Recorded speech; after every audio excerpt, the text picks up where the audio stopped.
like to personally welcome you to Man Hour After Dark. Say that then. While I bring you the host, Mike, Buck, and Cone. You know who coming to the stage. Sports talk than what you about to hear right here. I second that. Go.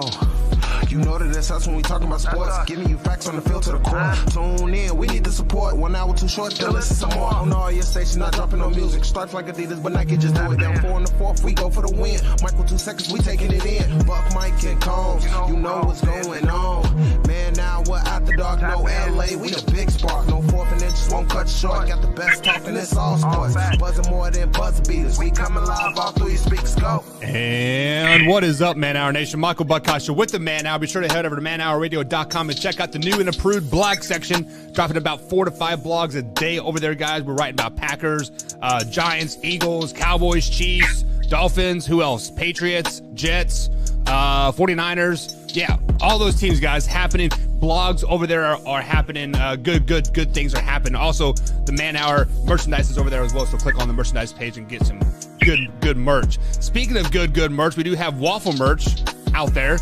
Wyatt, you are the king of the waffles. What's up tonight, buddy? Nothing much, man. I feel like every single time I get on here, I say the exact same thing. Oh, I went to class. Welcome to being an adult, Wyatt. Yeah, that's kind of. I mean, today was fun though. I mean, I actually went into the studio today from 10 to 2. Then I came home, hung out with Nikki for an hour and ate lunch. And then I had to be back to class by 3. I was in class from 3 to 7. Got off at 7-ish, and then headed back here. And tomorrow I get to meet Danny Duncan for a second time, so I'm hyped about that. And also last night I got 2 Fortnite wins back to back. And it was my first 2 wins ever. Flex on them. Yeah. And I just got a brand new Stormtrooper skin. So there you go. And they have like lightsaber. They're doing like a Star Wars theme right now for it. They have like lightsabers in the game. And I won the second game because I like chopped somebody with the Mace Windu's purple lightsaber, and I was in a clone outfit. I was like, what is happening right now? So why? I got my nerd out. There you go. Yeah, there you go. Like say, you are 100% nerd right now. Speaking of nerds, we do have a man on the phone. This man likes to make very provocative statements out there, and last night was no different with the if and then statements. So Beastie Combs is on the phone with us tonight. What's going on, Beastie? What is going on, Michael Buckheiser? What is going on, Wyatt Williams? What is going on, Man Hour Nation? Guys, what kind of world am I living in right now where Michael Buckheiser is saying I make outlandish statements? It's a factual world where the May the 4th be with you. It's a week and a half past. So may the 4th be with Buck, because Buck is leading the Man Hour right now, and I'm happy. The only force that's just Buck when you're sitting on the throne in the bathroom. Yeah. So I had Chinese for a lunch. I ate lunch about 11:30, and I have shat 4 times since then. And they're just not little cat shits, right? They are like full blow out of O-ring. My butthole is red type of poops, right? It's funny that you're talking about cat shit. You know what a cat shit is like. Every time you go in there and you're struggling, you're like, oh yeah, this is gonna be a monster poop, and a little turd just goes bloop. You know exactly what I'm talking about. Everybody's been there. Jesus Christ. All right, so let's go to my comments I want to talk about first. Okay, so Combs, last night we introduced a new game called If and Then, right? So it was it's like if I say this and then you say this. So let me give an example. Wait, let me give you. No. Let me give the people an example of a if and then statement there. So this one's going to be towards you, Combs. You can answer it first, right? If Brandon Combs sends Wyatt Williams his baseball glove, then it would be a miracle that he remembered who sent Wyatt Williams his baseball glove. So Wyatt told me to do that, Combs. So yeah. Oh, before the show, I was like, oh, Combs is gonna be on. I was like, oh, we gotta mess with him about this. We have to. And then in the pre-show, we started talking, and you said, I was like, Combs, I have a question for you. And you said, no, Wyatt, I have not sent your glove yet. Like, boom. You want to know what's really funny about it? Is I'm out here in Milwaukee. I'm sitting in the hotel room, and last night I was leaving the shop, and one of the guys was like, "Yeah, I gotta go. I gotta get to my softball game." And I said, "Hey, you know what? Funny story. I actually have an extra glove in my truck. You mind if I play?"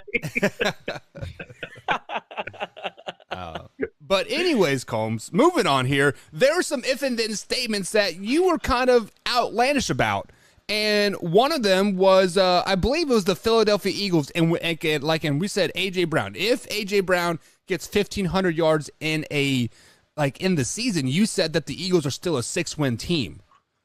I was kind of blown away by that because I think they are Super Bowl favorites. Like, if that happens, Wyatt said they're going to be pretty damn good, but you are on the exact opposite. Defend yourself, man. First of all, you say outlandish statements, and I think you meant to say truth.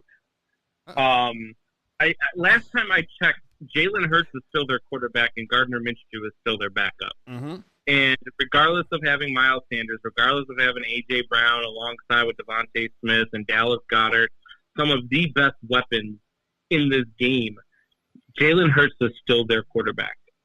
And this team is just not moving the needle for me. I don't see where they're at. Their defense is, outside of Fletcher Cox, suspect at best. I don't really care for the defense of the Eagles. I don't like Jalen Hurts at all as a starting quarterback. I'm sorry, but I don't. Out of 32 starting quarterbacks, he's got to be between 30 and 32. No. Yeah. How is he not? How is he not, Wyatt? I'm not saying he's top 10, but dear God, he's not 30 to 32.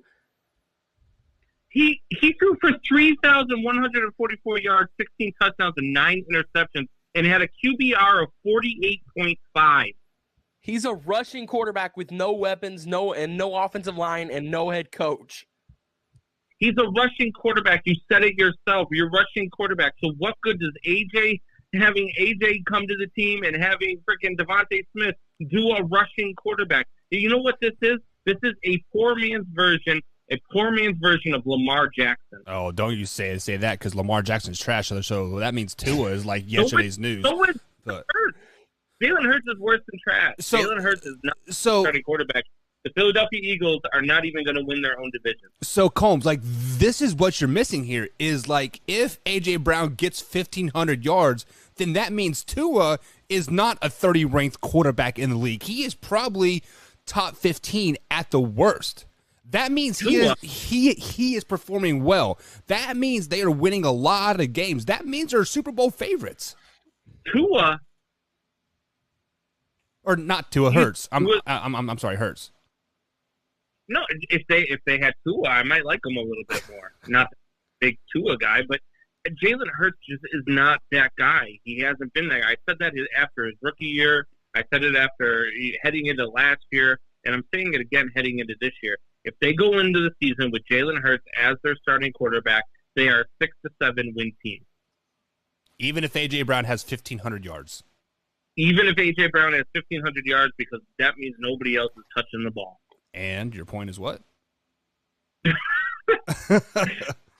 Good Lord. Jameson says that the Eagles will win 9 games at most likely 6 to 7. Drew jumps in the chat and says, howdy, boys. What's up, Alpha Rob, as well. So, Wyatt, you are an Eagles fan, it kind of seems like. You're kind of the Eagles fanboy.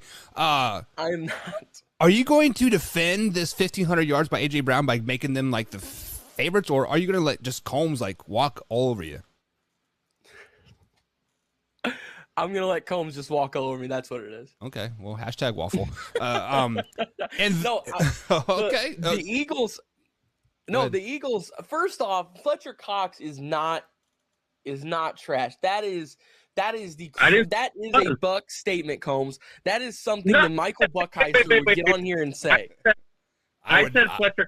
Would never. I say said that. Beyond Fletcher Cox, the defense is suspect. I said Fletcher Cox is the only person on that defense that can play. That defense is Brandon Graham, T.J. Edwards, Jordan Davis, who they just got. Have you seen Jordan Davis? He is 6'8", 350 pounds, and runs a sub 4.6, 4.7 40. He is a refrigerator that runs at 20 miles an hour, literally. So when he's in shorts, he's really, really fast and really, really big. Yes. Oh, cool. my God. That is very true. No. Go watch the national championship game. Go watch any Georgia game this year, and he is a wrecking ball of an off. Like, he just shreds offensive linemen. And on top of that, like I said, they have, I believe they still have Darius. Yeah, they still have Darius Slay as well. Cool. At corner. Cool. And they still have Jalen defense. And Jalen Hurts is finally getting his offensive line together. He's got Dallas Goedert. He's got A.J. Brown now. Devonta Smith's a good weapon. If Miles Sanders can stay healthy, back. And this team, big thing too, nobody ever wins the division twice. Nobody ever wins the NFC East 2 times in a row. It just doesn't happen. So go ahead and count out the Cowboys on this year. They'll still probably make the playoffs, but they're not going to win the division. So that automatically makes it down to 3 teams. And if you think that the Giants are winning it, you're off your rocker. And Washington might win it, but I doubt it. I mean, they still haven't worked out the quarterback position 100%. The Eagles are the only solid, ready to go 100% roster in this division that isn't the Cowboys, who won the division last year. So, like I said, they can't win it again this year. Nobody ever wins that division twice. The Eagles are the only ones that make sense here to win this division. And they made so many great offseason moves this year. They're making division winner moves right now. Their defense is stacking up more. Their offense is stacking up more. Listen, I got a friend named Blake Zender, and believe me, I'm the first person who's going to crap on the Eagles if I get a chance to mess with him. But I'm telling you right now, this is a good squad. You know what? This Philadelphia Eagles team is going to be a lot like Blake Zender's Jeep. It's going to be stuck in the mud. Yeah. That's because this Eagles team is just I'm telling you, Jalen Hurts is their quarterback and Gardner Minshew is their backup. They are destined to be no more than a 6 to 7 win team. They might sneak in an extra one in there and get you to 8, but they are not that team. They are not that good. Jalen Hurts is not that guy. And you can say if Miles Sanders stays healthy. Yes, he has Dallas Goedert. I think Dallas Goedert is one of the best tight ends in the game. Top 5 tight end for sure. As a matter of fact, he's on my top 5 tight ends list. Which was terrible, by the way. I love A.J. Brown. I love Devontae Smith. Was Cole Kmet in that top 5 as well? I don't love Jalen Hurts throwing the ball because Jalen Hurts has a propensity to throw the ball more to the defense than he does to his own team. He definitely has had some inaccuracy issues in the past. I 100% agree with that, but it's just like this team is stacking up so well that I think he's going to work through those things. I really do. Plus, he's getting he's. Do you think he's going to get better on your why because he's got better wide receivers? That's great. You can have all the wide receivers you want if you can't hit them. So, well, I mean, okay. Okay, so your wide receivers aren't getting open either. Wyatt, let me tell you how to defeat this topic right here. Combs, you know who else threw a lot of interceptions his first couple years of his career? Peyton Manning. No, Jesus, here we go. I'm just saying. Yep.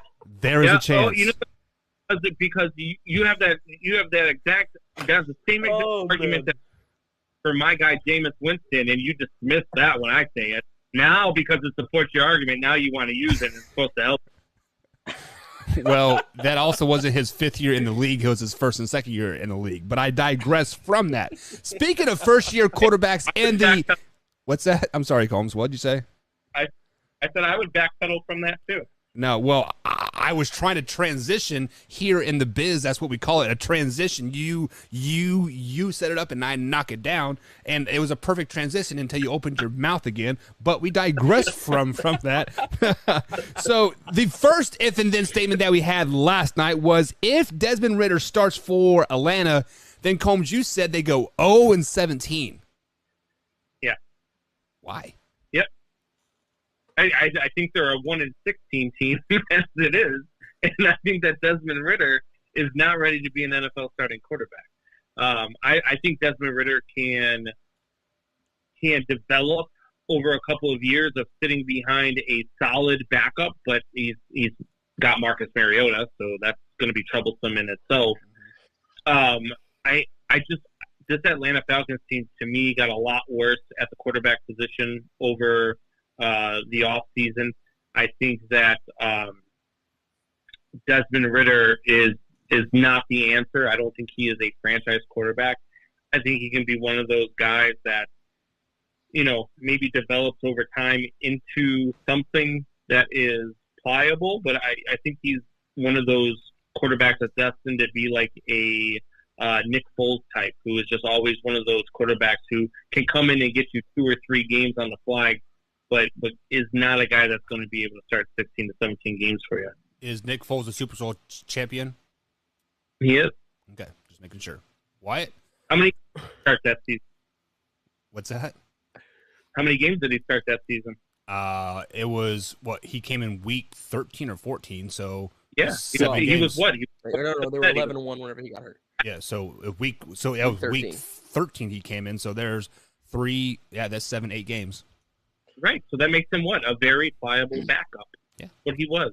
He was a backup, somebody that they could use. Really good, come in and get you a bunch of Tommy.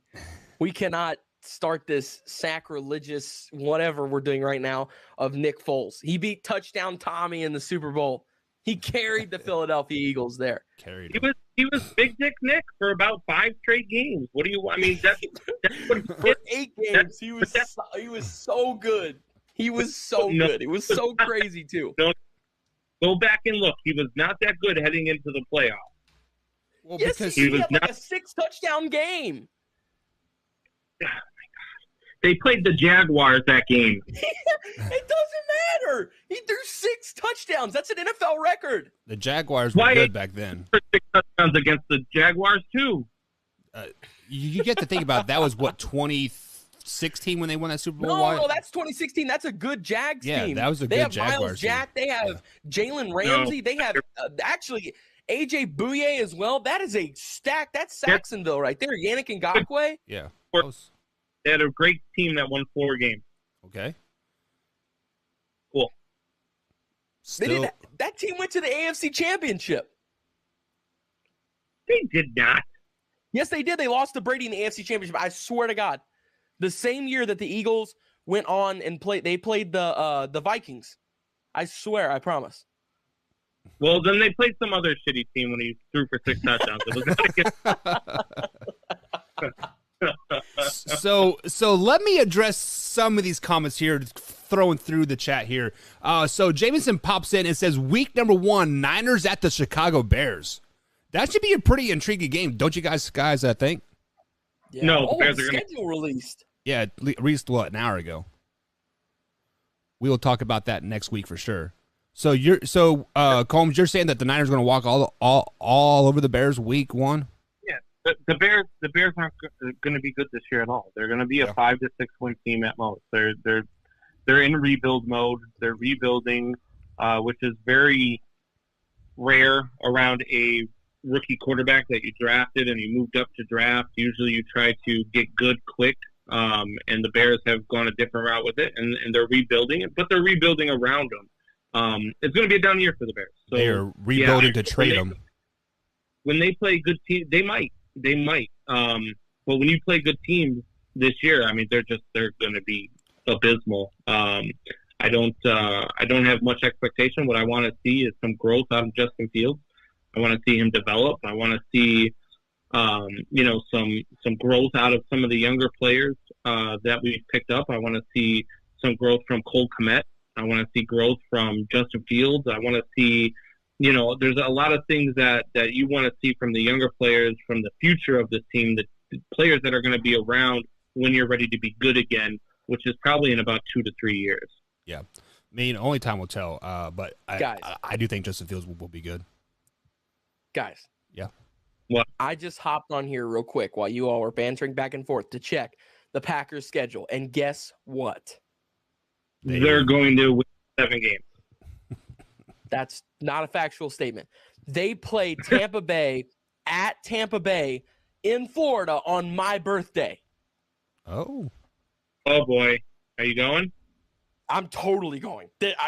I was looking at the schedule and I saw something that we were playing the Dolphins on Christmas Day, which we are in Miami. But I didn't realize we played the Bucks here on my birthday, 2 hours away. I am totally going to that game. 100%. When's your birthday? September 26th. September 26th? Yeah. Hey, Buck, we need to take a road trip September 26th to Tampa Bay. We could probably make that happen because that's Cindy's birthday month too. So Sweet. I will definitely have a hall pass. So the next comment that I want to address, a person says the 49ers should trade Jimmy G to Atlanta Falcons for Calvin Ridley, and he does know that Calvin Ridley is out all year. That's not going to happen. No. They drafted a quarterback, and they traded for a quarterback, right? Yeah, but I mean, look, you drafted Desmond Ritter, and you signed freaking Mariota. If you traded for Jimmy G, sure, but one of those guys is going in that trade, and I don't think you're getting Calvin Ridley in that. Calvin Ridley is the new Josh Gordon, but with gambling. No, he's not. Instead of pot. No, Calvin Ridley is all right. The spending him was stupid too. You can't say that. You can't say that. Why can't I say that? Like, gambling is a highly addictive thing, and now he's highly addicted to gambling, and he's not going to be playing for a full year, so why not gamble now? He is not highly addicted to gambling. He's got enough money to where he can gamble if he wants. Hey, you know who else had a lot of money that could gamble? Michael Jordan. What happened to his dad? Michael Jordan got his dad killed. Oh my God! Fuck. Let's go. Is that too soon? Or, hey, no. I'm not gonna lie. I've always kind of thought that like there was something with that. I've always thought that because it is weird how his father passed away. Obviously, God rest his soul. You know, it's a horrible thing, and you know it's awful for Mike. But I don't know, man. It's oddly convenient that at the time that Michael supposedly owed a lot of money with gambling, his father is found dead in a swamp in a car, just randomly, with no signs of suicide. On a two-lane blacktop with no streetlights, too. I'm just saying, that's weird. That's very weird. Combs said, that's it. So apparently, Wyatt, you and Drew had the same birthday. So birthday twinsies. No way. Hey. Let's go. Also, so September is what? May, June, July, August, September. So Combs, if we're going to Tampa in September, are you going to mail the glove before or after September? I'll bring it with me. Okay. I'm just making sure. So make sure. So are we taking your truck or mine? Wait. Just talk about Michael Jordan. I ain't sending. What'd you say? You cut out. I cannot wait for September. And go ahead. Somebody talk. Unbelievable. You go, Combs. I said the way you guys talked about Michael Jordan, I ain't sending you nothing. You are right. You are not sending him anything because you're driving down there and giving it to him personally. That's Nope. right. He said Ridley only gambled $1,500 and he wasn't active when he was on leave. So just because it's $1,500, that doesn't mean you're addicted, right? I don't know. Just saying. $20 is $20, right, Combs? If you know, you know. How many times have you hung out with Calvin Ridley? Twice, I believe. Once when he was about 16, 17, and then last time when he was 22. Okay. And so those two times make you very aware of whether or not he's addicted to gambling. But I do believe his dad is still alive, so he's not that addicted yet. Oh my God. Oh my God. Oh my God. But Combs, that's so thanks bad. for being on, man. How did you feel about the if and then segment, Combs? Wait. Yeah. You're not even going to address the comment that I said that the Chiefs aren't making the playoffs? Oh, I forgot all about that. Yeah, I was about to say that was the one where I was dumbfounded on. Yeah. So, well, so I believe the if and then statement was if the Kansas City Chiefs don't make the playoffs, then blank, right? And I believe people were saying because Andy Reid was forced out. And was that you that said they were forced out, Combs? No, I said it's because it's par for the course because they're not. Right. Did we lose you? No, I'm here. Oh. I said they're not in the playoffs. But why? Like, why do you think that is? Because this division got better and they got worse. How did they get worse? They traded Tyreek Hill, which is starting to become cancer in the locker room. They got 6 picks. Why is going to tell me here in about 5-10 minutes that they got an A+ in their draft, and they got Juju Smith, which is a great number 2 receiver to Travis Kelce.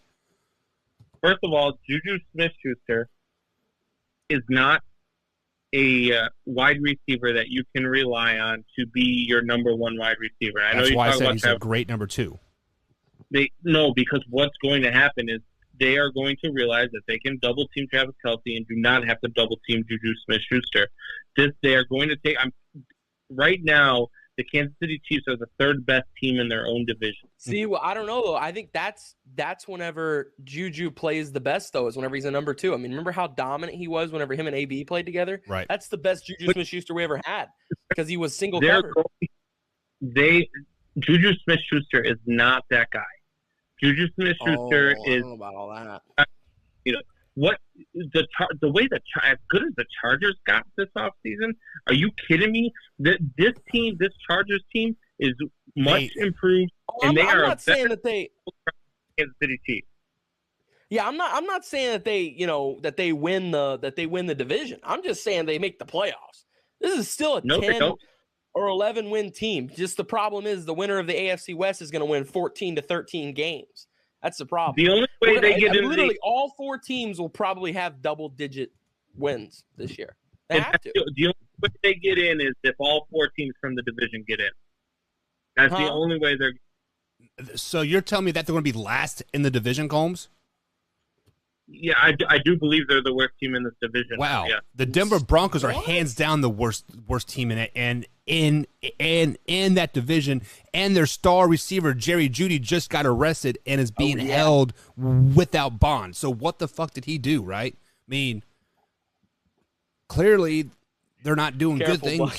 What? I'm just messing with you. Oh, I was waiting to hear what came out of your mouth. That's all.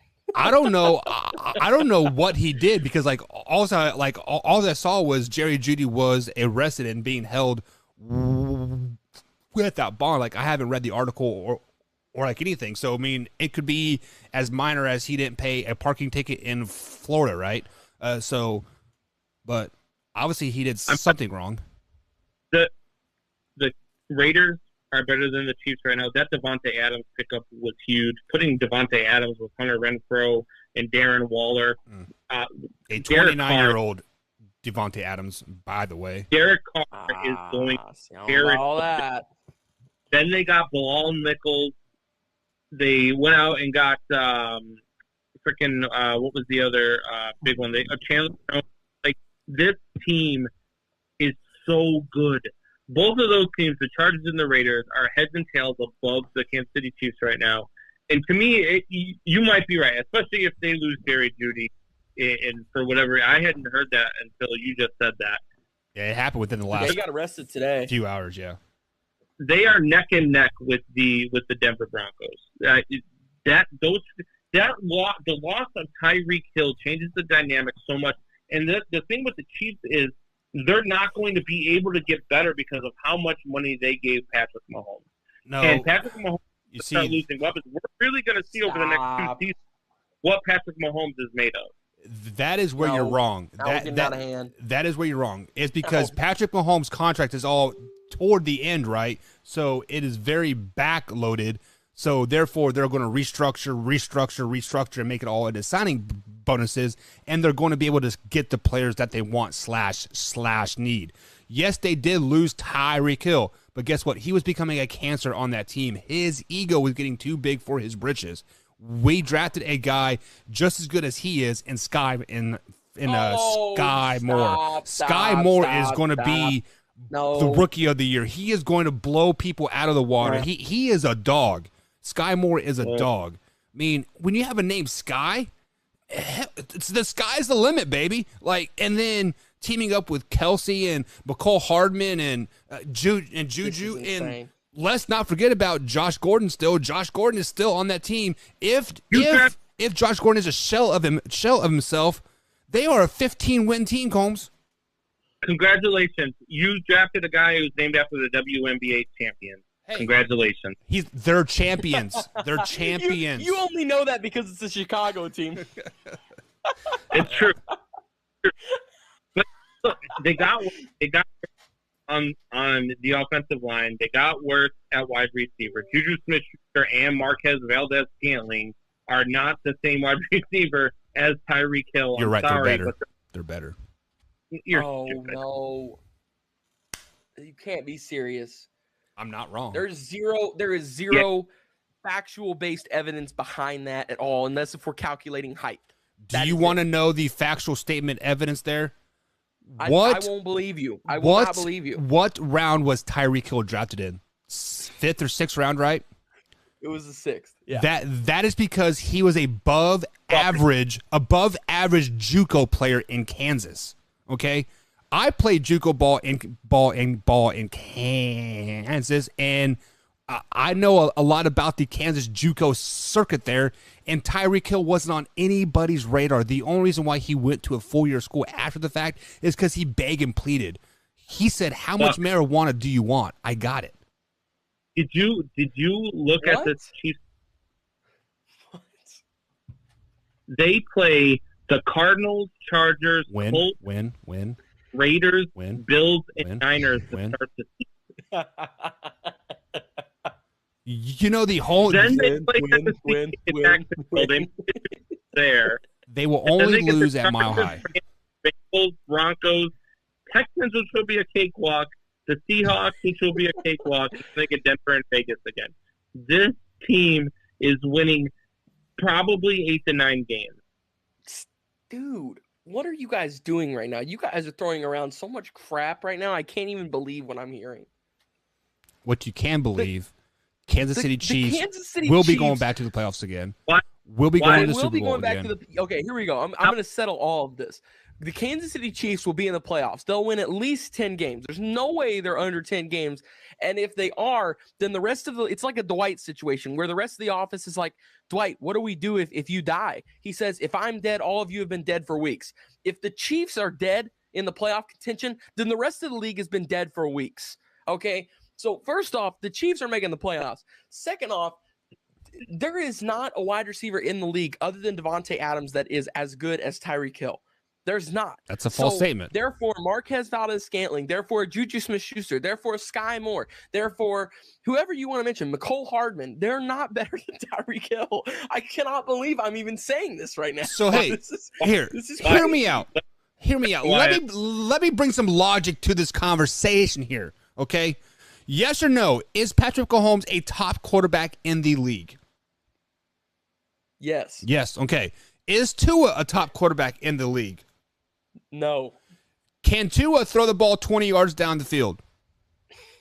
According to that video the other day, no. No, exactly. How did Tyreek Hill succeed running like his head cut off 55, 70 yards down the field? Patrick Mahomes can throw the ball. Tua can't. Case closed. Tyreek Hill does a lot of stuff in the slot, in the flats and stuff like that, and does moves that people can't catch him. He runs out of bounds after 3 yards because he doesn't want to get hit because he's a little bitch. Hey, Wyatt. I can't believe this. What's up, Combs?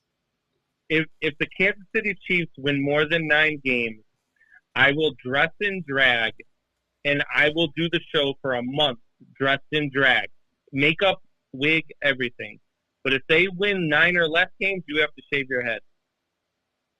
Like bald? No, you have to. How about you have to get at least a fade? A 3-guard on top. A 2-guard. Well, you don't know what a fade is. What? A 4-guard on top. How about that? I'll give you a 4-guard on top. No, I'm sorry. I mean, why? A 4-guard is still an inch and a half. You're so sure. I can't. I'm positive of it, but I'm just not betting my hair. I don't know if Patrick Mahomes tears his ACL next year and Chad Henney's at the helm. Okay, let's put a disclaimer on it. Like I'm not putting my hair on Chad Henney's back. Well, let's put a disclaimer on it. If Patrick Mahomes plays 14 games or more, then the bet's on. Well, okay, well then no, because there's still like Travis Kelce is still an influential role. If Travis Kelce gets hurt, I think that takes a big dip. Hashtag waffle in the chat. There's way too many factors that could go way wrong and be completely out of my control. There's way too many factors to this. Wyatt, repeat after me. I am scared to bet hair. No, here's what I will say. This is the most intriguing offer I've ever heard about the hair. You actually made me think about it for a second. Like we're getting closer. So I will applaud. I'm applauding you now, Brandon Combs. You made me think about it for a second. You have to dye your hair. How about that? I'll dress in drag. I will go to a drag bar where they do shows, and I will do a drag show.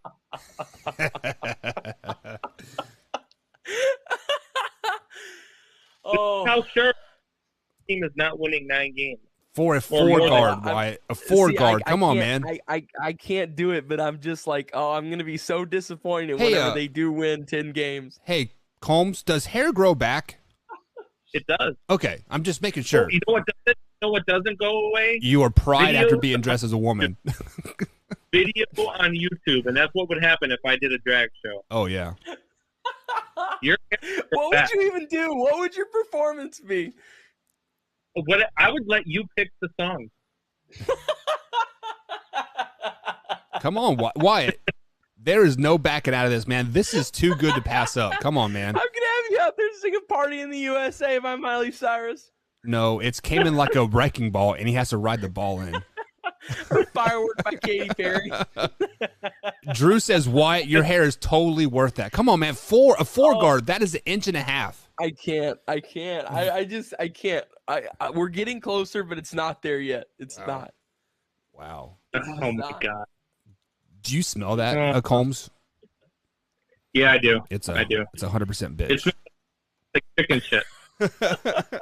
All right, Combs, we're going to let you go, man. We're going to break down the AFC West draft grade. Thanks for joining us, man. Hopefully tomorrow we're not tomorrow, but next week we're back on the mornings and we'll get that morning show happening again, or that morning call. I should say. I'll join the rest of it in the chat, and for those of you that are still listening after all of that, you join. So you check out Belly Up Sports, where I'm writing articles for the Chicago sports teams out here. Got a couple of good articles up, so make sure you guys check it out. Yeah. So Wyatt, people are not happy with you in the chat. I'm just going to leave it like that. Sorry. And then Alpha Rob says, "How about Raining Men, Combs?"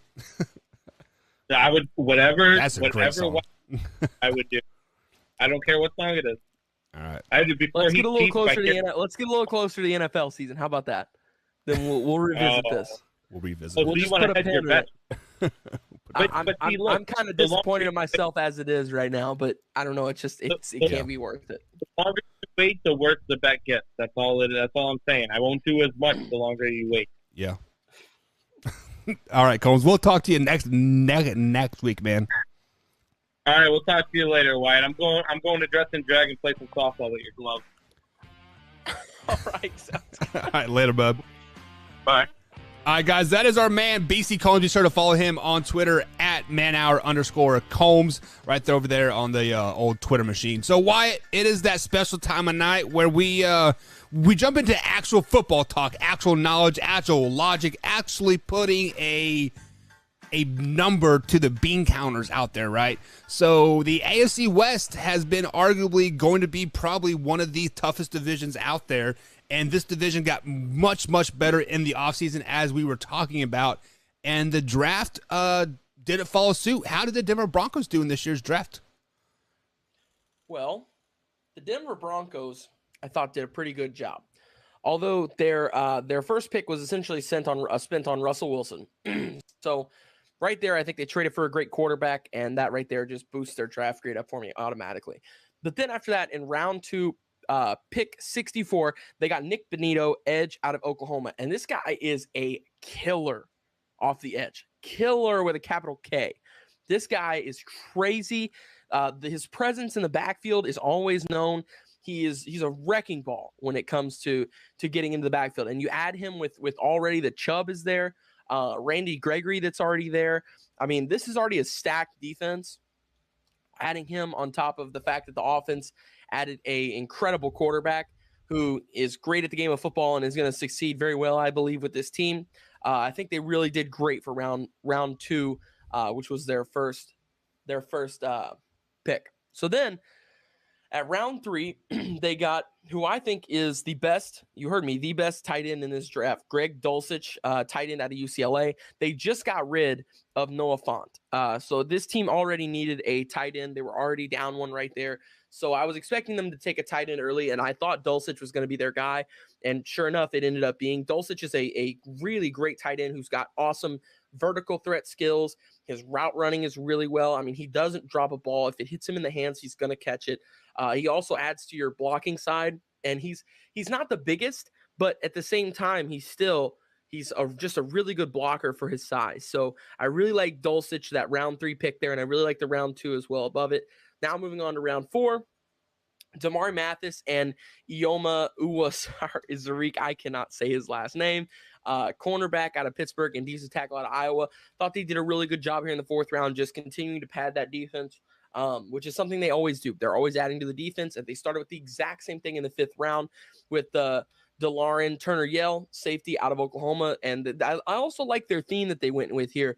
They went with a lot of guys who have either played together on the same team or played together in the Senior Bowl or the East-West Shrine Bowl. A lot of these guys really spent a lot of time together and already started creating those bonds. So I like that they did that as well. Then they got Montrell Washington, wide receiver out of Samford, just adding to the wide receiver depth here, especially now we don't know what's going on with Jerry Jeudy. So this could be a influential pick considering that they already have Tim Patrick, who will have to step up, and Cortland Sutton as well. Then they get Luke Wattenberg, center out of Washington. This offensive line group was really deep, and this is just another guy who comes in round 5 and could, in a couple of years, end up being a starter for this team. So I like that pick as well. Then moving down to round 6, Matt Henningsen, defensive tackle out of Wisconsin. And still same with the last pick as well with Fan Hicks. They're just continuing to add to the defensive tackle and cornerback rooms, which was something that they needed to do. So with that being said, they filled a lot of holes that they had, including the quarterback spot, which was done through trade. And then my overall grade for them, I'm going to give them a B+. I thought they did a really solid job overall. And their best pick was Greg Dulcich, tight end out of UCLA in the 3rd round. And that's really tough for me to say because Nick Bonito is a really good candidate as well. And I think that both of these guys could be like sleeper offensive and defensive rookie of the year candidates. Sleeper, I don't know 100%, but those could be 2 of my sleeper pick guys, my day 2 guys who could sneak up and steal an award like that, almost like Alvin Kamara did a couple of seasons ago with the Saints. Yeah, so as you had me until you told me that Russell Wilson was an upgrade for the Denver Broncos in this year's draft. Russell Wilson is arguably one of the most overrated quarterbacks in the NFL. I actually have him as my third overrated quarterback. He's still better than Drew Lock. Is he though? Yes, he is. I cannot even believe I'm saying this right now. He is light years better than him. Like if you took Russell Wilson and chopped him in half, he would still be a better quarterback than Drew Lock. See, this is the problem: is we haven't seen really a full season of Drew Lock. Let's say Russell Wilson's 33 years old, right? 32, 33 years old, right? And Drew Lock is 26, right? So let's say Drew Lock is even a step behind Russ, right? Drew Lock still has so much more time in the NFL to get better than Russ. And I think the Denver Broncos made a mistake by now I'm not saying Drew Lock is a franchise quarterback right now, but I'm saying they gave up way too much for Russ when they could have waited till right now and got Baker. Baker Mayfield is better than Russ on the Denver Broncos team. What is your hard on with Baker Mayfield right now? I mean, I I am pushing for him to go somewhere else and play and be good. But it's like every night when we do these, you make some kind of a case that a team needs to trade for him. Because they do. They do. I mean, like, at this point, the Denver Broncos could offer the Cleveland Browns a 6th-round pick. They would probably jump at it, and Baker Mayfield would start over Russ week 1. All right. Speaking of week 1 and winning a lot of games, the Kansas City Chiefs are going to definitely win more than 10 games this season, and I think they did a great job in the draft. But Wyatt is the real grade expert here. He is very lenient on his grades, but I feel he's going to draft him hard. But how the Chiefs do? Chiefs did really good. Chiefs did a really good job, I thought. Round 1, they had 2 first-round picks. Round 1, pick 21. They got Trent McDuffie, cornerback out of Washington, a could-be possible sleeper candidate for the best cornerback in this draft. I'm not saying that he is. I think Sauce Gardner probably will be, but this is a sleeper pick for that. So they added to the defense, which has already in the past kind of been a little shaky at times. That's always been the knock for this Kansas City team, was their defense. Clearly, it wasn't the offense. But they add Trent McDuffie as well as George Karlaftis, edge out of Purdue. And Karlaftis is, I think, might be better than Trayvon Walker. I really do. I think that there's a shot that this guy ends up being better than the number 1 overall pick in this draft. And I think it's a real possibility. I don't even think it's like one of those things like, oh, well, things have to not work out, for Trayvon and they have to go perfectly for George Karlaftis. I don't even think it's that. I just think it's like, he's on a better team. Karlaftis is on a better team with a better coaching staff, with a better team environment, with a better fan base, with a better everything. I mean, just everything around him is better. He's on a Super Bowl caliber team. So that right there gives him a huge push versus being in Jacksonville. So Karlaftis there to close out the first round. I absolutely loved their first rounds. I thought they had one of the best first rounds in the league. Starting off in the second round, they lost speed. They lost Cheetah, the number 1 speed guy in the league. So what did they do? They replaced him with the number 1 speed guy possibly in this draft in Sky Moore, wide receiver out of Western Michigan. Facts, baby. He is a slot wide receiver who is incredibly fast, can also help you in the return game, can be a deep threat, can run post routes really, really well. I mean, that's my favorite route that he does is the post, the way he cuts inside of the safeties and how fast he is. Really impressed with his movements. Also, Brian Cook, safety out of Cincinnati. The Cincinnati defense was an incredible, sleeper defense in college football last year, and this was just another key piece to that Bearcat defense. I mean, obviously, Ahmad Sauce Gardner was the best defensive player on that team, and he was the best DB on that team. But I thought Brian Cook was a very close second for best defensive player on that defense, possibly. So Brian Cook, safety out of Cincinnati, there in the second round. Once again, loved the second round. Now we go on to the third. Leo Chenal, linebacker out of Wisconsin, another solid guy. He can come off the edge. He can play middle for you. So just a system guy who's a plug-and-play player. You can throw him anywhere. And then fourth round, Joshua Williams, cornerback, Fayetteville State. So just adding to the cornerback depth there and the rest of the picks pretty much just depth fillers as well. Darian Kennard, offensive guard out of Kentucky. A solid offensive lineman who in a couple of years could start. And then as we look down into round 7, they got 2 corners and a running back being Jalen Watson and Najee Johnson are the 2 corners out of Washington State and Marshall, as well as Isaiah Pacheco, running back out of Rutgers. And he is obviously a good running back, runs the ball really well downhill. So for a 7th round pick, I was pretty impressed with what he does. So yeah, I thought they did a really good job, and their best pick for me was round 2, pick 54. Actually, no, I take that back. I'm going to change it last minute. I'm going to be boring. I'm going to go with their first round pick because this was their best pick. Round 1, pick 30, George Karlaftis, edge out of Purdue. I think he's a day 1 impact guy on any team in the NFL, and the Chiefs got a real steal with this guy. He should have been, in my opinion, I thought a top 15 prospect, but he just fell, and the Chiefs ended up snagging who could be one of the best players out of this draft. So really impressed with their picks. Karlaftis was their best pick, and their grade for me, Buck said earlier I was going to give him an A+. I am not going to give them an A+, but I'm going to give them an A. So there you go. That is satisfactory. But let me tell you a little bit about Sky Moore, Wyatt.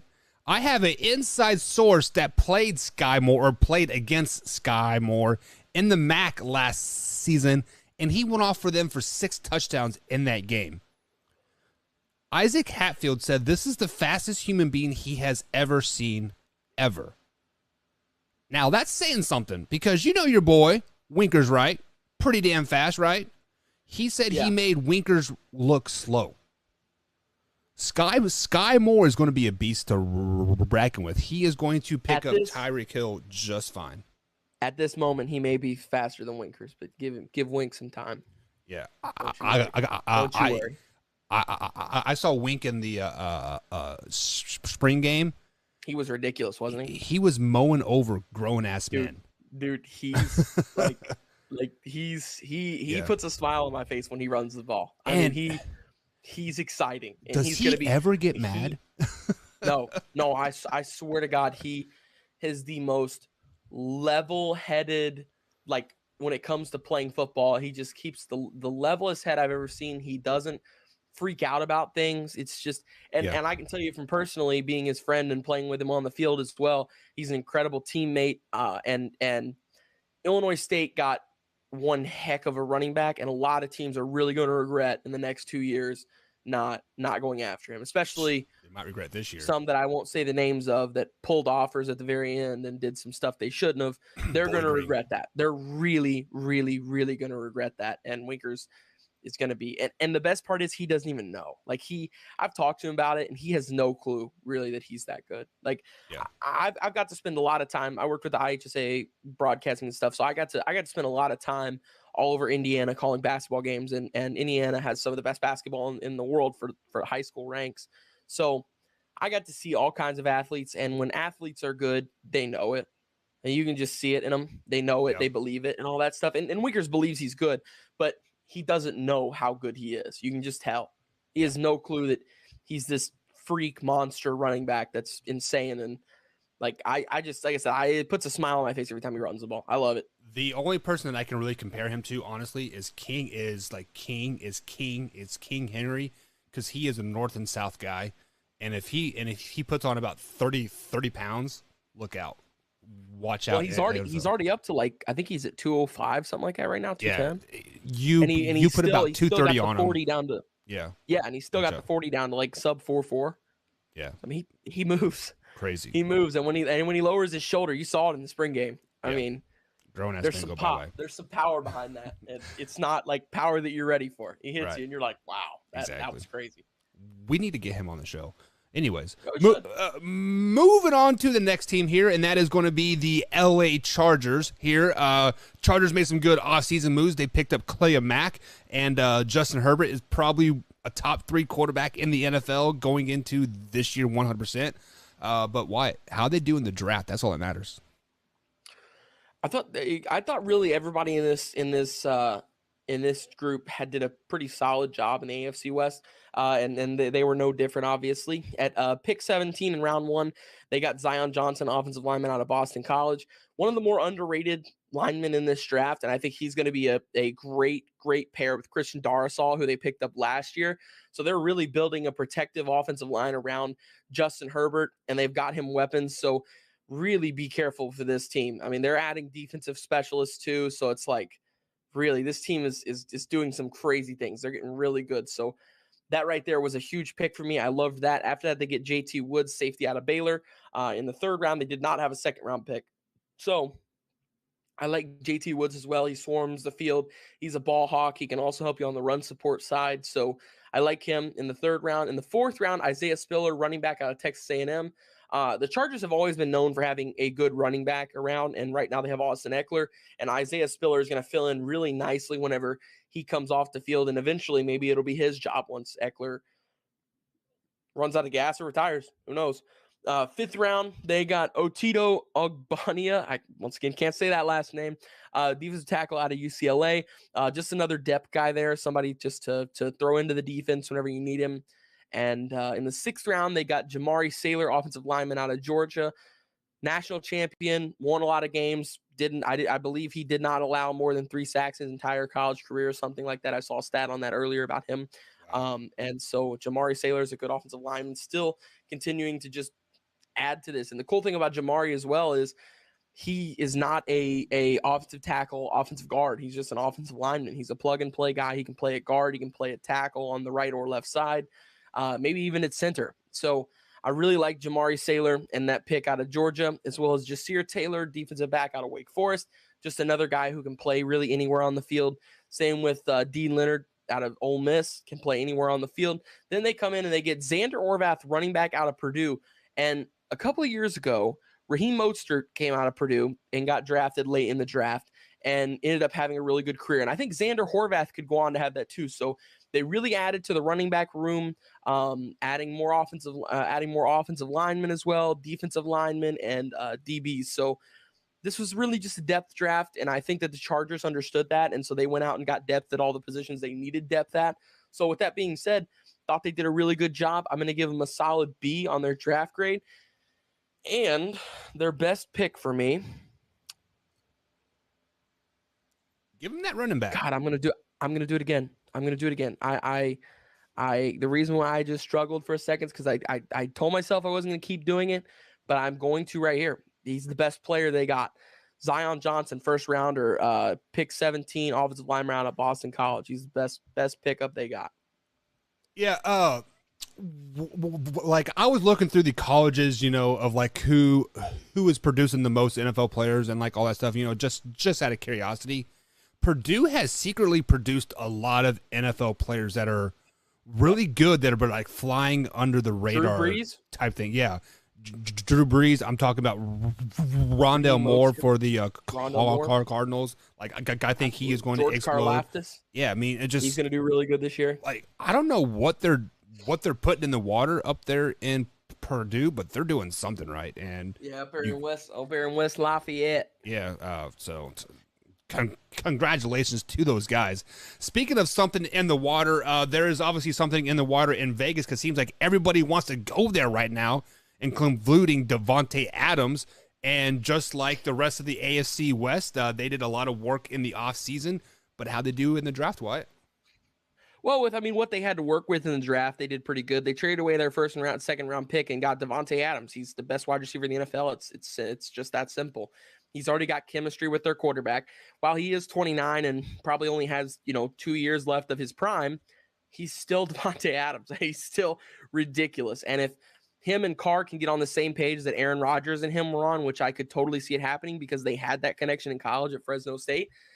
If they can get on board with that early, this team's going to win a lot of football games and a lot of really important football games. So right there off the bat, I gave them a huge boost up because they got Devontae with that first and second round pick.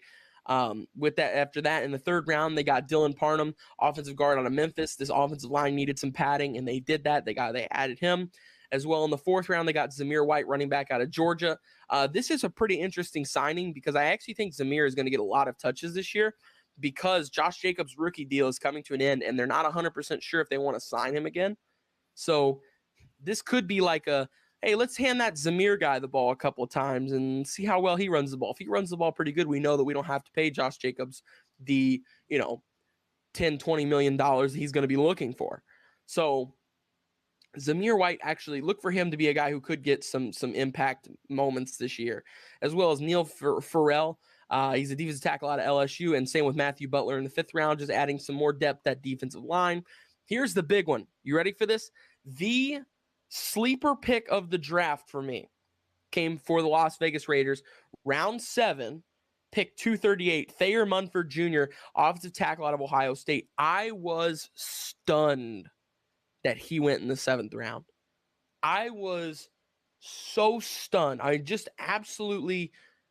could not believe that he made it past the 4th round, honestly. I was kind of shocked that he made it past the 3rd round. This is a guy, he is massive. He's a massive offensive lineman, and he is going to make an impact on this team. Teams will be sorry that they let Thayer Munford drop in this draft like this and let him go in the 7th round. This is a huge mistake. I just keep on saying it because I was just so confused as to how he kept falling like that. Thayer Munford is a great offensive tackle who I think is going to have a really nice NFL career with the Las Vegas Raiders and whoever else he plays for if he decides to leave. So after that, then they got Britton Brown, running back out of UCLA, just still testing the waters on these running backs here. Britton Brown, maybe another guy who could get some touches. I don't think he'll get as much as White does, unless if they get into training camp and OTAs and he's, they're handing him the ball and they're like, oh, wait, okay, this guy's actually a dude. So unless if that happens, then I doubt that he gets as many touches as Amir will. So with that being said, their overall draft grade for me was a B+, and I gave their best pick was easy to me. It was round 7, pick 238 in Thayer Munford, offensive tackle out of Ohio State. Yeah, that guy was definitely a steal. I got a chance to watch him a couple games last season, and I was really blown away by, just like what you said, like how much he dropped in the draft. But with that, is it a common theme for old Packers receivers to go to the Raiders? Because I was just thinking about this. Jordy went there, and now Devontae.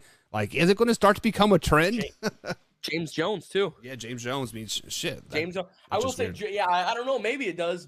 Jordy did go to Seattle first and then headed down there after. So I don't know though. That I didn't even think about that until you just said that. Now, I mean, I guess it could be a thing. We got. I didn't know Jordy went to Seattle.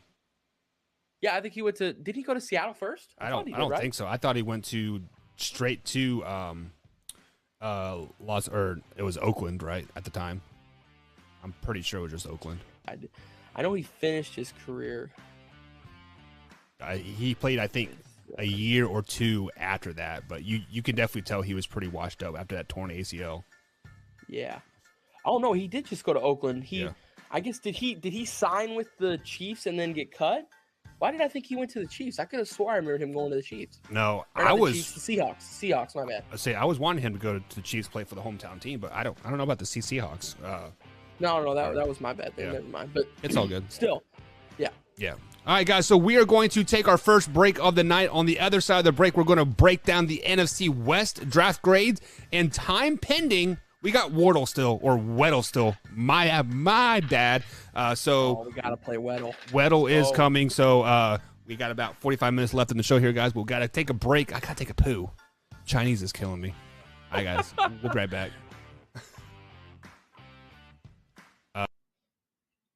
Hey, gang, it's Commissioner Cooper from TSS Fantasy. We are the fantasy show of the people. We give the people what they want. Expert fantasy advice, leading medical and legal analysis, free contests, and innovative games to keep you entertained. Watch us live with the Tiki Live app on the Belly Up Sports channel, subscribe to us on YouTube, or follow us on all social media platforms. Visit TSSFantasy.com today for all the latest updates from the fantasy show of the people. We put the fun in fantasy. I use mayo over sour cream, yeah. Right. That's because you have high cholesterol. Okay. If you drafted Julio Jones, you got ghosted.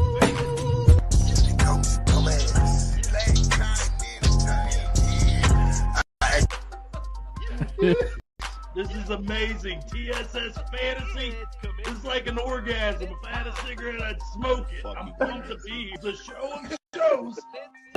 The fantasy show of the people.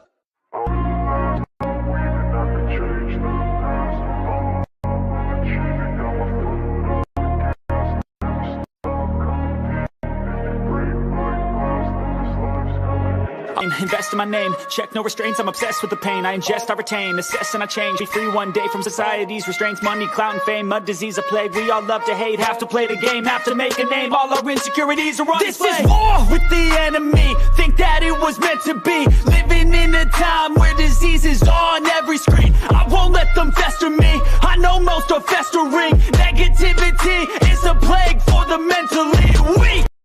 No mercy, it's working. Never stop searching. Never quench the thirsty. I'm toxic and psychotic. With this logic, you can't stop it. It's been chronic since I was a boy, so neurotic and chaotic. Go! To last with the webs I'm weaving. I could change the past with all I'm achieving. Got my foot on gas, never stop competing. If you break my check the mic and make sure it sound right, boys.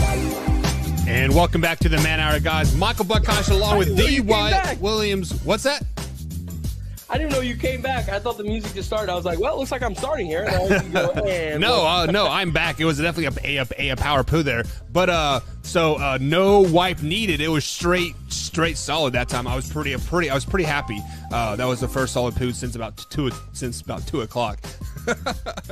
Why are you turning so red, man? Like, do you not? First off, there's so many things in that statement.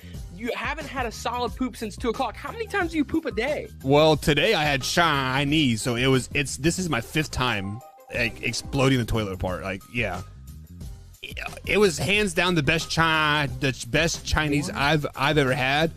But see, that's the worst. I've probably lost 5 pounds at least today. You after, right? It's always the best Chinese to get you after. It can never be like, and the bad stuff gets you too, but it's always the best stuff when you actually enjoy the food. You're like, oh my god, that was so good. Then you get home and your stomach's like, making all these crazy noises.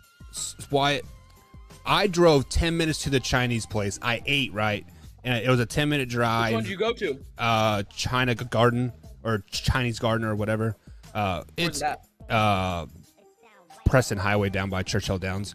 But okay, you were way out there. Yeah. I work right across from the street from UPS. But I stopped at the stoplight, and I thought I was going to have to hang my butt out of the car. Like, that's how fast it hit me. It's like, boom. I'm going to dominate your butthole for the next 4 hours of your life. Man, it was so bad, Wyatt. Like, there are certain things that I would like to enjoy in life, and wiping my butt till it bleed is not one of them. Like, I just don't enjoy it at all. Like, it sucks. I mean, like, I'm going to probably have to poo again here in about an hour. And I'm definitely going to be using some baby wipes because the toilet paper is like, I think I got a dingleberry in there that's just hanging just right because, like, I can feel it and I got to, like, itch it. Okay, you know? All right, we're good. We're good. Thumbs up. All righty, guys. Thumbs it up. is time to get back into some NFL talk here. And we have broke down all 7 divisions, so that leaves us 1 division left. And this is arguably one of the toughest divisions. Actually, Wyatt, the West in general is going to be super, super tough. So starting with a team that started very, very hot last season and then fizzled out, that's the Arizona Cardinals. Wyatt, how'd they do in the draft? Well, first off, I would like to say I feel like I've been pretty easy on a lot of these teams on their drafts. Yeah. But I will tell you, this division right here is the one where I'm not going to be easy because only one team and this division got better in this draft. Every other team did jack squat, nothing, nada. And starting with the Arizona Cardinals, with round 2, pick 55, they did not have a first-round pick. They got Trey McBride, tight end out of Colorado State, the probably 4th or 5th best tight end in this draft. And I don't really even think they needed a tight end that much. I mean, they possibly needed some depth, but I don't think McBride is what you needed there. I think there's plenty of other things like offensive line, some defensive positions to add to here for this team. But they went with a tight end. I was really kind of scratching my head there on that one. And on top of that, they went with a tight end that I think Trey McBride will have a nice NFL career, but he's definitely not the best tight end in this draft, in my opinion. So right there off the bat, they're already one step down. And they did acquire Marquise Brown. So that was nice, and like I said, I'll give him a bump up for that. But they also I'm looking here. They re-upped their contract with Max Williams, their tight end. I just saw that. So there was no point for that pick. Now that I didn't even know they got Max Williams back. So there was no point for it. So anyway, so moving on here, they got Cameron Thomas and Myjai Sanders, edges out of San Diego State and Cincinnati.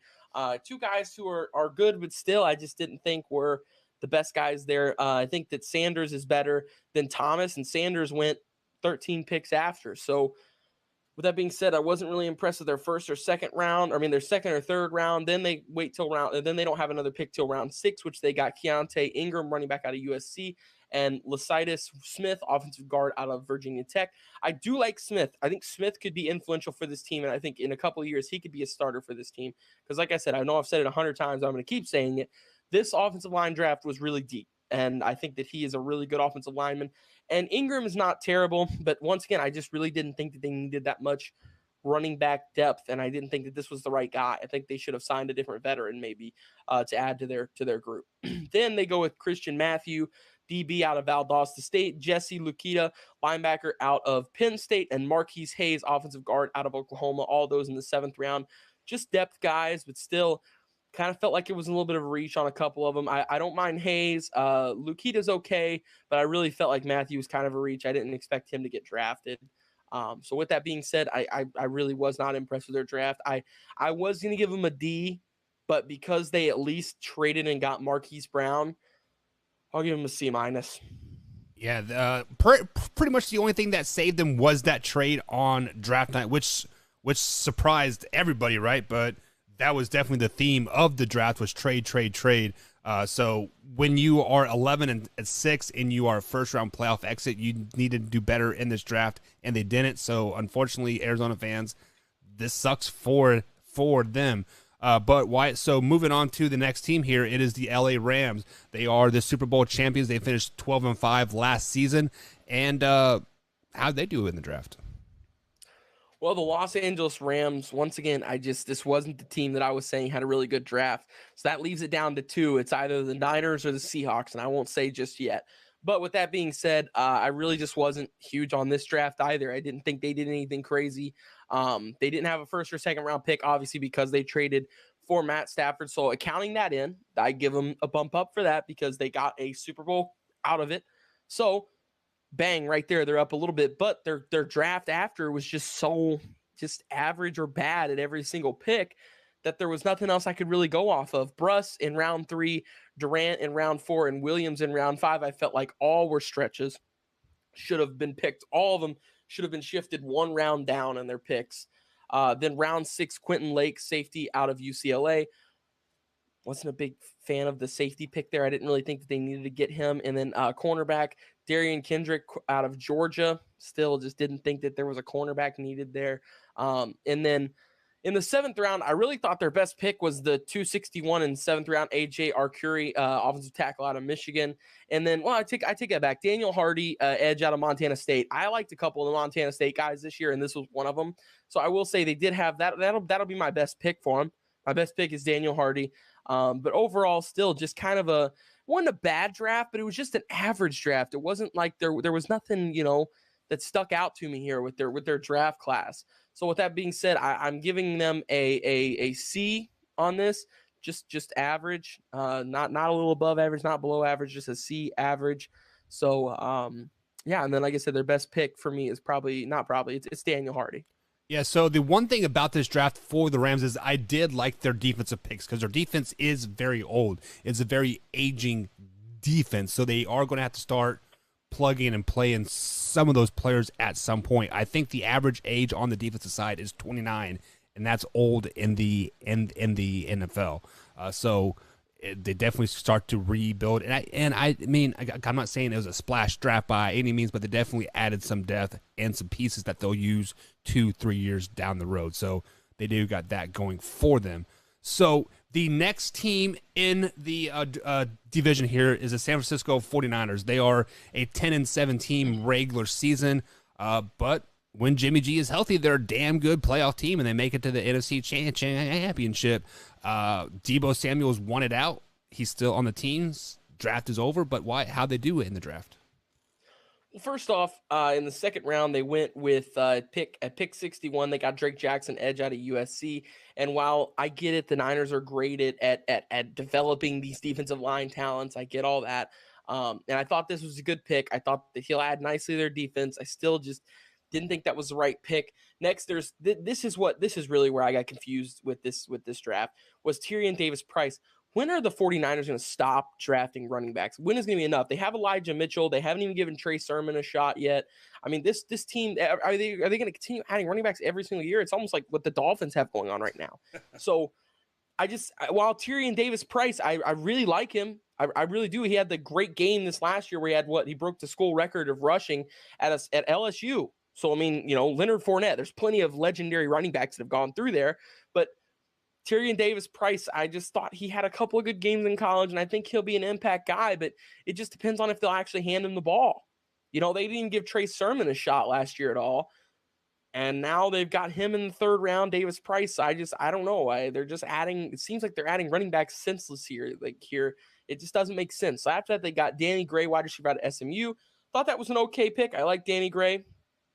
After that, Spencer Burford, and he is an offensive guard out of Texas, San Antonio. So another guy, I like the offensive line depth here with that. But then it just kind of goes sideways again after that. So then it goes Samuel Womack, cornerback out of Toledo, too high. Nick Zakelj, I can't even say his name. Zakelj, offensive tackle out of Fordham. I watched his tape as well, and he's a solid guy. Then Kalia Davis, defensive tackle out of UCF. He will add nicely to their defensive line. I think they'll develop him pretty well. Here is their next pick in the round 6, Tariq Castro-Fields. I thought he was going to be a round 3 or 4 guy, so I will say that was a good pick for them, getting him in the 6th round. I don't know why he dropped so far, but I thought he maybe could have been a round 2 guy or a mid-round 2 guy. So him falling to the 6th round kind of surprised me a little bit, but regardless, that was a good pick for them. And then round 7, once again, they're just getting picks that they don't need. Why they got Brock Purdy, quarterback out of Iowa State, and it does not make sense. I didn't understand the move at all, because you've already got Jimmy Garoppolo. You don't need to add to that, and then you've already got behind him. Why am I forgetting? Trey Lance. Trey Lance. Why did I just forget his name? Anyways, you're getting Trey Lance as well. And so you didn't really need to get a third quarterback here, but they did. And like I said, there was a lot of just picks that I was just scratching my head. Why did they get that? Why did they do this? Why did they do that? So with that being said, I still gave them a C. I thought it was average. I thought they had a couple of good picks here and there, but actually I take it back. I'm going to give them a C-. I thought it was a little below average. I'm going to change that. I'll give them a C-. Looking at it now again, I think it was a little below average, because while they got some good players, they just didn't get the right guys at the right times, and they're continuing to, for some weird reason, add backs, quarterbacks and running backs that don't need to be on the roster. So with that being said, yeah, I wasn't too fond of it. I thought it was a little below average, and their best pick for me was Tariq Castro-Fields, cornerback out of Penn State. You are overlooking that quarterback from Iowa State, that Prudy guy. I got a chance to see him play against Kansas State a lot the last couple seasons, and he is good. He is going to be a very valuable backup in the league for many, many years. When the 49ers trade Jimmy G or cut him or do whatever they do, he is a perfect Trey Lance copy and paste guy. So let's say Trey Lance will go down. He is almost a carbon fiber copy of Trey Lance. Now, he's not going to be as good as Trey Lance by any means, but they have the same aneurysms. They have the same body movements. Just aneurysms. Aneurysms, yeah. That's not what I meant to say, but I hope they're not having aneurysms. You never know. You never know. So, talking about never knowing, the Seattle Seahawks traded Russell Wilson this offseason. They got a plethora of picks. They got Drew Lock, they got Noah Fant, and they got a offensive tackle, right? I can't remember for sure. Yeah. But the plethora of picks is what we're worried about here. So how did they do in the draft? Well, I think their plethora of picks comes in next year's draft, I believe, or maybe did they trade it? I don't know where their extra picks went. Let's see. They're reading here about it. No, I don't know I don't know what they did with that extra pick. But anyways, round 1, pick 9, they got Charles Cross, who could be the best offensive lineman in this draft if Ickey and Evan Neal don't pan out. This guy really is a solid offensive lineman who is going to be awesome protecting the blind spot of the next 4 quarterbacks that they're going to have over the next several years. He's really good. It's going to be incredible with those guys. So That's round 1, pick 9, and he's an offensive tackle out of Mississippi State. So I really like Charles Cross. Then in the second round, I think they did a great job as well. Boye Mafe, edge out of Minnesota. He's a guy who adds their defense immediately. He will be a starter day 1, I think, on this team, and a difference maker day 1. Then the next pick at 41, they got Kenneth Walker, running back out of Michigan State, the best running back in college football last year, and who is a dude. I mean, he is a heavy load. You cannot bring this guy down. He's super fast. I mean, he's fun to watch. Go watch Kenneth Walker highlights and you'll see what I'm talking about. The guy is electric. He's just a big dude. You hand the ball off to him and he goes forward and picks up yards. It's just that simple. And he picks up a lot of yards at that. Then in the third round, I thought they continued hitting out of the park. Abraham Lucas, offensive tackle out of Washington State, and another solid guy who I think could come in and start either this year or next year for them. Then in the fourth round, another steal, Kobe Bryant out of Lower Merion High School in Philadelphia. No, I'm just kidding. Kobe Bryant, the other Kobe Bryant, not Mamba, rest in peace. But in the fourth round, they got Kobe Bryant, COBY, cornerback out of Cincinnati, who is also going to be number 8 or 24. One of the other two represent Kobe. I don't remember if it was 8 or 24. It was one of them. But he's a solid cornerback as well, who paired very well with Ahmad Sauce Gardner last year, as both of them lockdown defenders. So to get him in the fourth round, that was a really nice scoop, as well as Tariq Woolen, cornerback out of Texas San Antonio, another solid guy, another Texas San Antonio player who went to the NFC West, as well as Tyreek Smith, edge out of Ohio State. Tyreek Smith is a possible steal here for them as well. He's somebody who's flown under the radar and could make an impact pretty quickly. Then in round 7, they realized that their wide receiver core is getting a little depleted. They just lost their quarterback. So what did they do? They went and got Bo Melton and Derek Young, wide receivers out of Rutgers, and Lenore Ryan.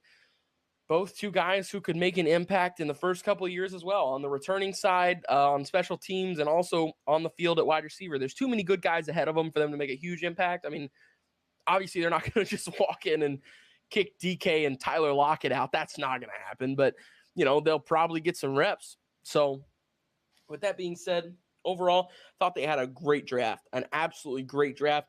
Best pick for them, for me, was Kenneth Walker, the third running back out of Michigan State, simply because also Chris Carson, while he is a great running back when he is healthy, that's the thing. When he's healthy, he's not ever healthy. He's always hurt. So they needed somebody to come in who they can trust to be there for all 16, 17 games, or at least somebody who can fill in those 8 games when Carson's not there. And Kenneth Walker is a guy who can do that. So he's going to be taking a lot of snaps from them this year. I think they're going to be a really run-heavy offense this year, actually, especially with Drew Lock at the helm. There's going to be a lot of running, and I think Kenneth Walker could have a pretty big season this year, and a lot of people aren't ready for that. So Kenneth Walker was their best pick for me, and their draft grade, the only good grade that I'm giving in the NFC West is to the Seattle Seahawks, and I'm giving them an A. I thought they did a wonderful job with this draft. Even though they did trade away their quarterback and everything, they still got some guys. They got some high-quality guys in Cross, in Boye Mafe, Kenneth Walker. I mean, really, their first 5 to 6 picks are all solid guys who I think could walk in and make an impact on day 1. So really excited for what they're doing. Yeah, so the only thing that I disagree with you about your whole draft grade for the Seahawks was that you think Drew Lock is going to be the starter in Seattle, and that is absolutely false. There is another quarterback out there that is going to be starting for the Seattle Seahawks, and that's going to be Geno Smith. You are exactly right. Either way, doesn't matter. They're going to be handing off the ball a lot, no matter who's the quarterback. I think it is Geno Smith's job to lose. Like I feel like at this point. And yeah, he did play a lot last year whenever Russ was out, so I could see them saying, "Hey, look, you've been here longer, you know the system." So he's been there for 4 years. I didn't know that. He's been there for 4 years. They'll probably give him a shot first, but if he screws it up, they're going to be quick to give it to Drew, because they know that Drew will most likely either take it and run with it, or he'll run it into the ground and they'll get an early pick next year and get either Bryce Young or CJ Stroud and be able to kick both of those guys to the curb. Or Baker Mayfield will be a free agent here in a couple weeks. Oh my God. I should have known that's where you were going with this. So it is that time of night, Wyatt, where we're going to play the infamous game of Weddle. Yes. So, guys, if you guys don't know what Weddle is, it is a play on Wordle, and you guess NFL players. There's an easy mode and a hard mode. Easy mode is quarterbacks, receivers, and running backs, And then hard mode is everybody, and hard mode is freaking hard. I'm just gonna put it out there. It is hard mode is hard, and I was told today that yet again we should get this one. Well, it is a starter, and that there's a good chance we get. They didn't say we should get. They said there's a good chance we'll get. So wait, there's backups on hard version 2? Yeah. What? Jeez. Yeah. It's tough. It's anybody on a 53-man roster. Wow. It is. All right, Wyatt, you're messing my screen up there. Leave it on Sorry. Whoa. No, I'm just kidding. You're making me sick. All right, here we go. You ready? Are we starting with Patrick Mahomes per the usual? Yeah, I mean, we haven't missed yet, have we? That's true. Let's do it. Oh, and we missed today. Well, that's an AFC player. So it is an AFC player, yeah. And it's not a quarterback, and they're shorter than 6'3". They're under the age of 26, so they're very young. Yeah. They're above the age. I mean, their number is above 15. So right off the bat, I start thinking running back. Right. Or wide receiver. Well, possibly. short wide receivers seem to be more common, right? My first instinct was to guess Tyreek Hill, but we found out he's 29 years old, so it's not him. So what about your boy Jalen Waddle? That's actually a really good guess. Let's do Jalen Waddle. Okay, Buck. Oh, he's shorter though. Dang, how shorter than 5'10"? Who's a running back that's shorter Good than 5'10"? God. So he's 5'7". Kyler Murray. No. Oh, wow. So somebody shorter than Kyler Murray in the NFL in the AFC, huh? So it's AFC. It's AFC North or South too. And we're looking at a running back, huh? And it's got to be a running. There's no way there's a 5'8" or 5'9" tight end. There's literally no way. That does not exist. Yeah, no. Unless you're playing maybe high school football and the guy happens to be jacked. Yeah. Okay, that's the only reason why that would ever happen. Even then, if he's jacked, you'd probably put him in as nose guard. Let's just be honest. Yeah, that's true. So it's got to be an RB, and they are either 5'9" or 5'8". They are the age of 23, and they are 19 and above is their number. So AFC North running backs and AFC South running backs. So we're going to first of all we're going to eliminate the Browns because Chubb and Hunt are both older, right? Yeah, they're older than 23. Yeah, so this guy has to be a rookie in the last. Yeah. In the last year. So Gus Edwards, maybe. Blanking? Who? Gus Edwards, running back for the Baltimore. That will give us a division too. Let's try that. Gus Edwards. Okay, so it is an AFC South. Yeah. Running back. Okay. AFC South running back. Huh? Oh man, Gus Edwards is 27. I didn't even know that. Wow. Yeah. I thought he was only like a couple years in the league. Huh. Me too. But so, anyways, AFC South. He hasn't played much. so Texans, AFC Colts, South, Jaguars, Titans, huh? Yes. Which is they are a running back in James 23. Robinson. James Robinson. Gotta be. There you Bang. go. Bingo was his name. Oh, there you go. I was thinking AFC South running back, short and young still, and he's got a higher number than 15. Yeah, like that fits perfectly. I was thinking Jalen Mack, right, for the Colts. Like he's pretty young too, isn't he? He's only second year, third year in the league, right? Yeah, I think so. Okay. Well, there you go. We nailed easy again. Now the fun begins, Wyatt. Let's get this hard. Now this is where we get stumped. Here we go. The warm-up's over. Let's start. So you want to start with defense again, like we did yesterday? Yeah. I kind of like that. We started with Darius Leonard, but we probably shouldn't do Darius Leonard again because it's not going to be it can't be an AFC South player on defense as well. You know what I mean? Right. Yeah. So I say we go in a different direction. NFC, maybe a linebacker. NFC. You want to do Devondre Campbell, Packers wide receiver or Packers linebacker? Yeah. Oh, Campbell. Okay. Linebacker, 6'3". We're moving. NFC. We're moving, and he's young too. Yeah. And he's young. Well, less than 28. I can't agree. I don't got my glasses on. right? He's at least 2 less than 28, so he can't be 27 or 26. Okay. So he's 25 or below. So a And he fairly is young a linebacker in the NFC. In the NFC South, East, or West. Okay.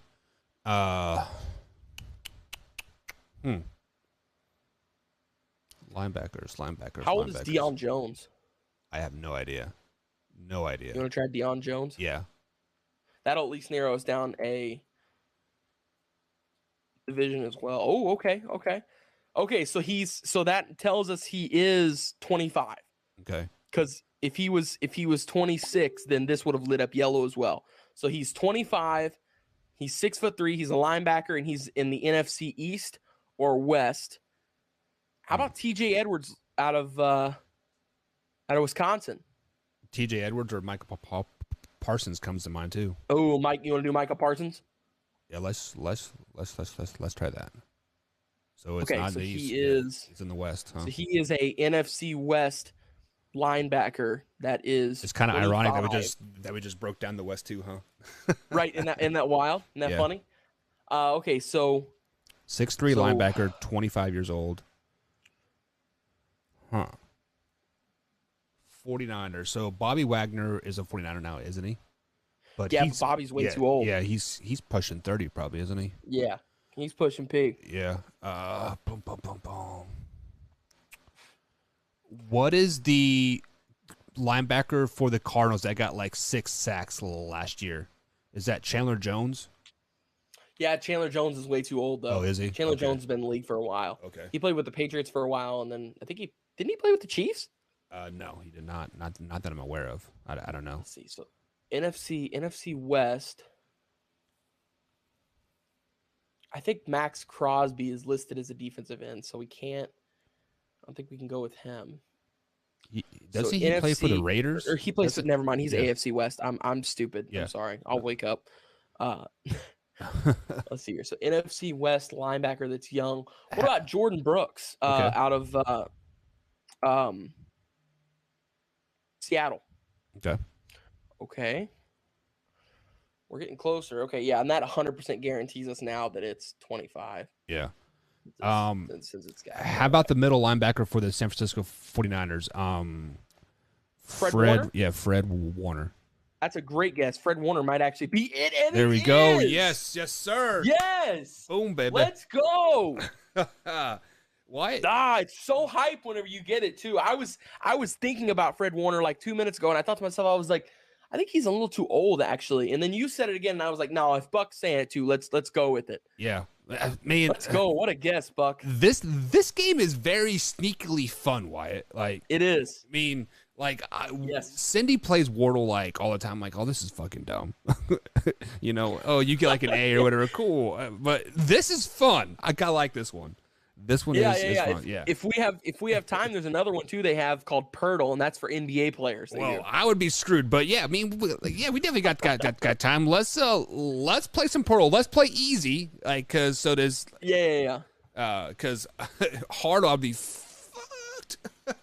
Yeah, me too. I would probably be screwed on that one too. Okay, so we got 8 guesses. Okay, so explain to me how this works. Is it just like is it all NBA players or? It's the exact same, but it's NBA players. Okay. And so, then what's the difference between easy and hard then? Like hard, they play. There's not an easy and hard. Oh, There's not an easy and hard mode. What they do is they give you a silhouette. Okay. So this is our silhouette. We can tell, like He's bald. Al Horford. Yes, yeah. Al. You want to go with Al first? Nailed it. Oh. Okay, so they are. We did get the East. Why did team light up yellow? Eastern Conference. Well, but this would have been green. Oh. What causes it to light up yellow? I don't know. It's within 1 or 2, right? Well, I don't. I'm confused by that. I am too. That's weird. Because if this was yellow, then that means that it should be an Eastern Conference team. But then that means this would be green. Yeah. So I don't know. Well, Let's just play this by ear here. Maybe it's not a center forward, so it's a guard, and they're much younger. So like what they have like the Pacific and Central. Yeah. Well, division's right here too. Oh, okay. I don't know. That's weird. That confuses me. You want okay? Let's go with a younger guard here in the West. Okay. For this one, you want to go with De'Aaron Fox? I like Fox. Yeah, definitely. Swipe a Fox. Oh yes. So they play in the West. They're in the Pacific Conference, which I'm gonna have to look up what the Pacific Conference totally is. I think it's Kings, obviously. It's Warriors. It's Lakers, Clippers, Kings, and the Suns too. I think. I think the Suns are in the Pacific as well. I believe. So there's 6'3" guard, huh? How about Devin Booker? That's a good. I think Devin Booker's a little taller than that, but that will at least get us closer to a team. Okay, yeah, he's 6'5". Okay, so they're older too. So they're in the mid age section. Let's see. It's not LeBron James because he's old as balls. So like when they say guard, would it be like a point guard, shooting guard, small like that type of thing, or is it like specifically? No, it's a guard. It's like a guard. It can be a shooting guard or a point guard. Okay. So how old is that Poole guy for the Golden State? He's young. He's younger. He's probably about the same. I think he's actually might be around De'Aaron Fox's age. So they're want to try. So Steph they're Curry? 27 and below 35. Al Horford's 35 years old. Damn. Yes. Steph Curry's a good one. Yeah. Steph Curry, I think, might actually be it. Whoa, Steph Curry's 30, isn't he? He's 34. 34. Damn. Wow. So we've at least narrowed down the team now. We know that we have not. It's either Lakers or shoot. So it's going to be Lakers, Clippers, or it's going to be Lakers, Clippers. That's it. That's all we have left in that Pacific Division. Yeah. Because we've already done these three and it won those three. So it's a guard for the Lakers. Is it Russell Westbrook? You want to try Russ? Yeah. So 31 years old. What's the silhouette on this? So it is a Laker, right? It is a Laker. It is a Laker there, and we 31 years old. Yeah. 6 Okay, foot. so that means he has to be. He's 2 away from here because if 34 would have lit up then. Yeah. So he's 2 away from here. So he's 31. Okay. He plays for the Los Angeles Lakers. Why am I drawing a blank on this? So the Lakers guards, Russell Westbrook was their point guards, right? Yes. Was Malik Monk? He's a guard, isn't he? He is, but he's too young. Yeah, he's too young. I'm how old is Kendrick Nunn is what's coming to mind right now, but the problem is I think Kendrick Nunn might be. Is it possibly Avery Bradley too? Is it the 2 guard for the Lakers was Austin Rivers, right? Doc Rivers' son. Yeah, he played a little bit. I think. Yeah. I think it might be. I'm thinking it might be Avery Bradley. He didn't play too much last year, and a lot of people don't realize he was on the Lakers. I got a really big feeling it might be him. Okay. Because he's got to be 30 or 31. He is a guard. He's about 6'3" I would say. He's somewhere right above 6 foot. Yeah. So let's put it in there. Avery Bradley. There you go. He's not bald. He's just receding. He's just receding. Let's go, Wyatt. Go. Yes, sir. Yes. Man. We're ridiculous at this. We are too good. You are ridiculous at this, yes. This is fun. I love games like this. These are, yes. Yeah. It gets me excited. Wow. I'm surprised there's not a baseball one, to be honest. Let me check. Dude, we're not playing baseball. We're talking to... We'd have to have Brandon Combs. Yeah. What's it called? Is it called... Is it Wendell? I don't know. I didn't even know these games existed until Tuesday. No, I don't know what it is. I'll try and find a baseball one, and then whenever we have Combs on, Combs take a stab at it while we sit back here and guess what it could be. He would freaking jack off to that. 100%. All right, Wyatt. We are up against the time, man. It's been a great draft breakdown. The NFL schedule is officially out as of 7 p.m. I think East Coast time when it's officially released. Speaking of which, did you see that Twitter troll account where the guy was like leaking all the NFL games? Got like 10,000 followers. Like, what? Yes. And he was totally just making shit up. Yeah, it's just like there was a guy a couple of years ago who made a Twitter account of a fake athlete and posted that he was getting all these offers and stuff, and 24/7 Sports gave him a 4-star and put him on there as like the top offensive lineman in the class or a top 5 or something like that, and he didn't even exist. Like this guy didn't even exist. Wow. So it's just like, oh man, it's one of those things where in life you can totally just fake it till you make it. It's crazy. It is like that movie on Hulu, right? Like where the 19-year-old girl was like piss poor broke and made like a $9 billion company or something like that. Like, did you hear about that? I forget her name was like Faith something, like what was her name, but yeah. I haven't heard of that. I should watch that. That sounds really good. Yeah, it's very intriguing. Apparently she was taught to talk in a very, very low voice because women with low voices, they listen to them more, I guess, or something. I don't know. It's kind of weird. But anyways, starting next week, guys, we are going to break down all of those NFL games. We are going to download the playoff football predictor, and we're going to give you guys the division winners, the playoff winners, and the Super Bowl winners here in the next couple weeks. But Wyatt, each night, do you want to break down a division or break down a team? What do you want to do? I say we do a division. That'd be fun. I feel like we did the division thing that we did tonight or what we did for the last week or so was good. Okay. So since we ended with the West, let's start with the West. Let's start with the AFC West on Tuesday, Wyatt. Tuesday morning, if we have a morning show, and if not, it'd be Monday night. So either way, next show. You're gonna make the hardest one the first one, the one where I really gotta think more than anything else. Oh my god. We are going to see if you're going to put the Kansas City Chiefs above 10 wins or not, and see if that drag bet is going to be on. But anyways, Wyatt, any closing thoughts before we head out, man? Yes, be safe. Everybody have a great weekend, and Man Hour Nation, rise up. All right, guys, we'll see you next week. Hey, what did you name that guy again? Rich Strike. That's right, Rich Strike. Did you know that he pulled out of the Belmont State, so there won't be a triple winner then? A triple crown? He pulled out of the Preakness today. I saw that. I was really bummed out. Yeah. Well, at least Wyatt, take notes, pull out.